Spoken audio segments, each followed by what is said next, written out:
બનાવીશું એકદમ સરસ મજાની પાઉંભાજી। મિત્રો, અહીંયા હું જેવી રીતે પાઉંભાજીની રીત બતાવું છું, જો તમે એવી જ રીતે બતાવશો પાઉંભાજી તો ખરેખર બહુ સરસ મજાની બનશે। પાઉંભાજીની આ રેસીપી જોયા પછી અને એકવાર આવી રીતે બનાવ્યા પછી તમે બીજી બધી જ રેસીપી ભૂલી જવાના છો। અહીંયા આપણે સૌથી પહેલાં 4 વસ્તુ લેવાની મેઇન સામગ્રીમાં: 1 વાટકી વટાણા, 1 વાટકી બટેકા, 1 વાટકી કોબીજ અને 1 વાટકી ફ્લાવર।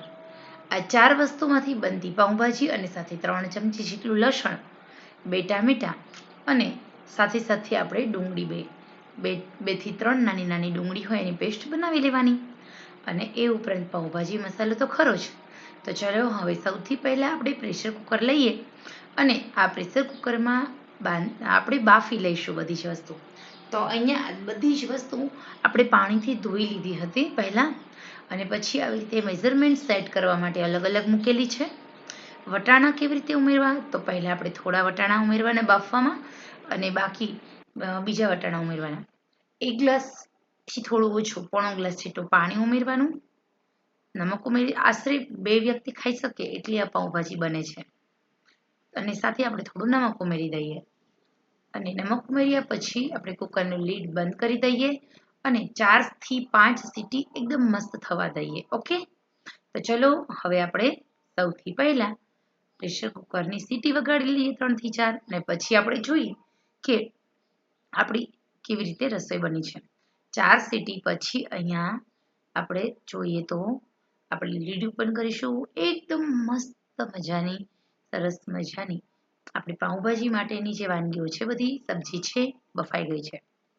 તેલ આપણે પ્રેશર કુકરમાં જે બફાઈ ગયું છે એને આપણે મેશ કરી લેવાનું છે। મેં અહીંયા ચમચાની મદદથી મેશ કર્યું છે।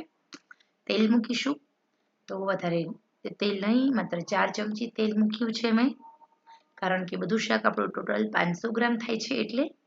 અને તેલ ગરમ થાય એટલે મરચાં ઝીણા ઝીણા 2-3, અને પછી આપણે જે લસણીયો મસાલો 2 થી 3 ચમચી બનાવીને રાખ્યો હતો એ લસણીયો મસાલો સંતળાઈ જાય એટલી આપણે એડ કરીશું ઓનિયન, જે ગ્રેવી કરીને રાખી હતી ને એ।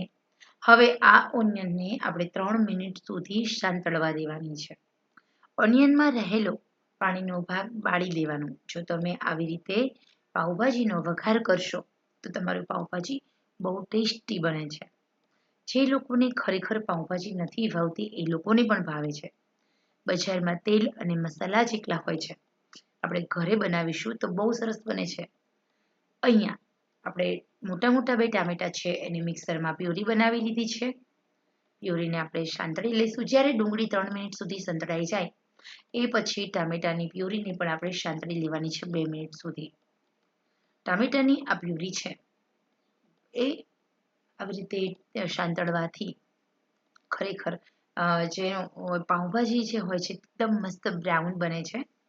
હવે આપણે 2 મિનિટ થાય એટલે મિક્સર જારમાં જે આપણે ટામેટાની ગ્રેવી બનાવી છે, પેસ્ટ બનાવી છે, એમાં થોડું પાણી ઉમેરી અને આપણે એડ કરવાનું, અડધી વાટકી જેટલું, અને એકદમ સરસ રીતે સેટ થવા દઈએ। ઓકે, એ પછી મસાલા કરીશું। મસાલામાં સૌથી પહેલાં થોડું નમક ઉમેરી દેવાનું। નમક ઉમેરી અને હવે આપણે જ્યાં ઉપર તેલ છૂટું ન પડે ત્યાં સુધી આમાં ચડવા દેવાનું છે।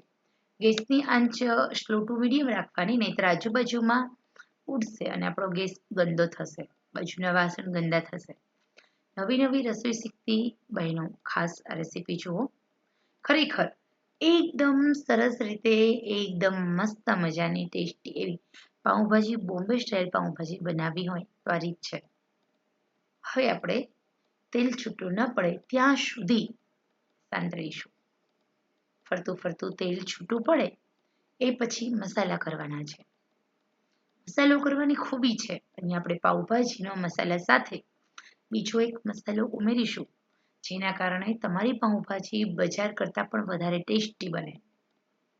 એકદમ સરસ તેલ છૂટું પડવા લાગે ને ત્યારે આપણે થોડી હળદર ઉમેરવાની। હળદર બહુ ઓછી, કારણ કે આપણી ભાજીને એકદમ લાલ ચટક કરવાની છે।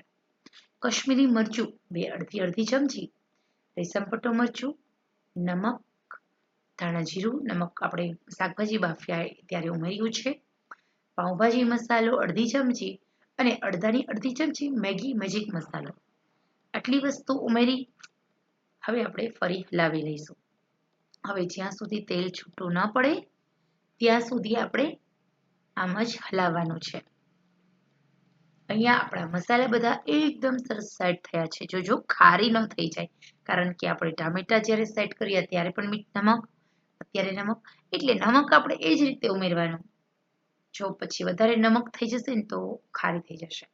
હવે અહીંયા આપણે બધા જ બાફીને રાખેલા અને મેશ કરેલા શાકભાજી ઉમેરી દઈએ અને હલાવી લઈશું. હજી આપણે વટાણા બાકી છે. વટાણા આપણે કાચા પાછળથી ઉમેરવાના, અને એ વટાણા કાચા પણ નહીં રહે, ચડી જશે, કારણ કે આ બધા શાકભાજીને મીડિયમ આંચ સુધી આપણે ચડવા દેવાના, એટલે ગ્રેવી સાથે સેટ થાય. તો હવે અહીંયા આપણે આવી રીતે થોડું હલાવી લઈશું. જેમ બધી ગ્રેવી અને મસાલા આપણે જે વેજીટેબલ્સ બાફેલા છે, બોઇલ્ડ વેજીટેબલ્સ સાથે સેટ થશે, એટલે આપણી જે પૌંભા છે એનો કલર હજી વધારે લાલ થશે, બ્રાઉન થઈ જશે એકદમ મસ્ત, જે રીતે બહાર હોય છે. તો અહીંયા આપણે નેચરલ રીતે બ્રાઉન કલર અને બહાર કેમિકલ વાળો કલર છે ને એ હોય છે, એટલે એકદમ મસ્ત લાલ આપણને લાગે ભાજી. અહીંયા તમે જુઓ ગેસની આંચ મીડિયમ છે. આપણે ઢાંકી દઈએ. 1 મિનિટ સુધી આમ જ ઢાંકીને રાખીશું. 1 મિનિટ થાય એટલે લીડ ઓપન કરી આપણે લીલા જે રાખેલા વટાણા છે એ ઉમેરી દેવાના છે. આ વટાણા હવે 3 મિનિટ સુધી આપણે જે ભાજી હોય એને ચડવા દેવાની, એટલે આપણે જે પાણી ઉમેર્યું, શાકભાજીનું જે પાણી છે એ બધું બળી જશે. તો અને તેલ એકદમ છૂટું પડશે. અહીંયા તમને તેલ નથી દેખાતું, પરંતુ તેલ બહુ છૂટું પડશે, જોજો. હવે અહીંયા આપણે મીડિયમ આંચે આમ જ 3 મિનિટ સુધી ચડવા દેવાની છે. દર 1 મિનિટે હલાવવાનું છે. ખરેખર બહુ ટેસ્ટી આ પાઉંભાજી બને છે. તો અહીંયા તમે જોઈ શકો છો. હવે આપણે ફરી લીડ કવર કરી દઈશું. લીડ કવર એટલા માટે કારણ કે પાઉંભાજી ઉડે ને તો બહારનું આજુબાજુનું આપણો ગેસ કે કશું ગંદુ ના થાય. અને જો તેલ છૂટું પડ્યું ને, કારણ કે આપણી ભાજીની અંદર રહેલો પાણીનો ભાગ બળી રહ્યો છે. હવે આ ભાજી ખાવ ને એટલે એનો ટેસ્ટ બહુ સરસ આવશે. ખરેખર ઓછા તેલમાં અને વધારે ટેસ્ટી સ્વાદિષ્ટ એવી આપણી પાઉંભાજી બનીને રેડી છે. તૈયાર કરેલી પાઉંભાજી હોય એની અંદર 1 ચમચી બટર ઉમેરી સર્વ કરો. અહીંયા લીલા વટાણા કાચા પણ નથી, આખા પણ રહ્યા છે, નથી રેબાઈ ગયા, અને બહુ સરસ છે. તો અને સાથે સાથે આપણે પાઉંને શેકીશું અને પાઉં સાથે આ પાઉંભાજી સર્વ કરીશું. તો ખરેખર મિત્રો આવી રીતે જો તમે પાઉંભાજી બનાવશો તો બહુ ટેસ્ટી બને છે, સ્વાદિષ્ટ બને છે, મજેદાર બને છે.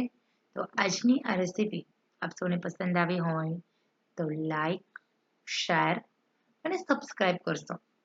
મારી ચેનલ નવી છે, નાની છે, આપ સૌના સાથ સહકારથી ધીમે ધીમે આગળ વધી રહી છું. આશા રાખું છું